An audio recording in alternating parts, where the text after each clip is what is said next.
everyone, it's Misty here from the Jollyfit Elf. Welcome back to another card. This is day 6 in my holiday card series. I'm using the Illuminated Christmas and the His Light stamp sets to create a gorgeous card. Well, I think it's gorgeous. So I'm going to be doing some embossing today. First, I'm going to start embossing on a piece of vellum using the Rejoice from the His Light stamp set. So I've used my embossing buddy and I'm stamping in Versamark ink. Now, the embossing powder that I'm using in this video is not from Stampin' Up. They are glitter embossing powders from Zing, and you can find those wherever Zing is sold. But I love glitter embossing powder. It's probably one of my favorite, and I really love how this looks. Now, don't pay attention to anything on the right hand side. Initially, I was going to do everything on that piece of the Festive Farmhouse, but then I remembered this paper from the Twinkle Designer Series paper stack, and I was like, oh, this would be perfect. So I'm going to go ahead and add the star and the wise man, and I'm going to stamp those also in Versamark ink, and I'm going to be embossing them in gold glitter embossing powder. Don't forget, you can head over to the coordinating blog post that is linked down below so you can get the measurements for this card, and you can also see better up close pictures, and you can also get information on my Festive Farmhouse or my Making Christmas Brights classes, which you have until the 31st to sign up for. So once I've added the embossing powder, I'm going to go ahead and melt this and get ready to do our card base. Now, hindsight is 2020. And if I had it to do all over again, I would do things a little bit differently. Number one, I would have done the sentiment just a little bit differently, and you'll see that in just a second. And then when we get to the card base, I would have done a layer instead of embossing on the card base, but you'll see that once we get there. So sometimes it's a little bit difficult to see when this glitter embossing powder is melted. All you really need to do is kind of turn it back and forth in the light, and you can see where it's melted and where it hasn't been.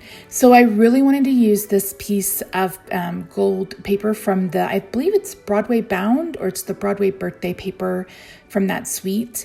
And I'm adhering my sentiment, the vellum sentiment, using glue dots. And this is another thing that I would have done differently. I wanted to pop this up, but I should have adhered the vellum directly to the card base on the back. I think I would have liked it a little bit better. Overall, I like the look of this card, but I think the execution could be a little bit better. And that's what happens when you craft in real life, right? You get an idea, and sometimes it works out beautifully, and sometimes there are some things that you want to change. So I still love this card. So I decided I wanted a gold backdrop or a gold layer. And this is where I should have done a layer rather than doing directly on the card base. But the card still turned out fantastic. So I'm just putting down Versamark because I want a gold background. This is a really easy way to do that, especially if you don't have gold paper. And I didn't want to use an entire piece of the gold glimmer paper. So that's why I went ahead and heat embossed.